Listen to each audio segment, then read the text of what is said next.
Dahil sa malawakang brownout, napilitan pang magdeklara ng state of calamity sa lalawigan. Ipinag-utos ko sa DOE, NEA at ERC na pabalikin sa normal ang serbisyo ng kuryente sa Siquijor bago matapos ang taon.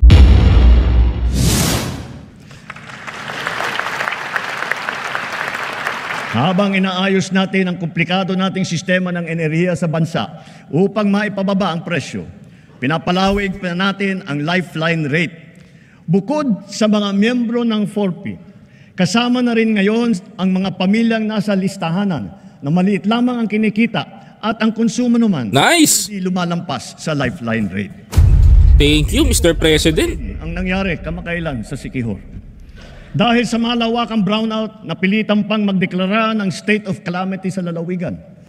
Naperwisyo nito ang mga taga roon, ang kanilang turismo, kanilang negosyo, ospital, sari-saring serbisyo. Sa ginawa nating investigasyon, ano yung ating natuklasan? Mga expired na permit, mga sirang generator na halatang napabayaan, kaya sunod-sunod na bumibigay, mabagal na aksyon at kawalan ng maayos na sistema ng pagbili ng krudo at ng mga pyesa. Yan kasi sinasabi natin na mga kababayan ko, for example, explain lang natin. Yung nangyari doon, mga kababayan ko, is one of the worst scenario na nakita ni Pangulong Bongbong Marcos. Halos mawalan tayo ng kumbaga, kasi na-privatize lahat. Ito, doon tinalo yung government ng privatization, mga kababayan ko. So, hinawakan nila. Kagaya ng ginagawa ng mga kababayan ko, diba hawak nila ang tubig, prime water. Ganon din sa ibang probinsya. So ngayon, naramdaman yun ng tao at nakita ni Presidente yun. Ito yung solusyon, mga kababayan. Ipinag-utos ko sa DOE, NEA at ERC na pabalikin sa normal ang serbisyo ng kuryente sa Siquijor bago matapos ang taon. Correct. Titiyakin namin na maitatag agad ang mga pasilidad para sa pangmatagalang lunas sa kanilang problema sa kuryente. Hindi na dapat ito maulit muli.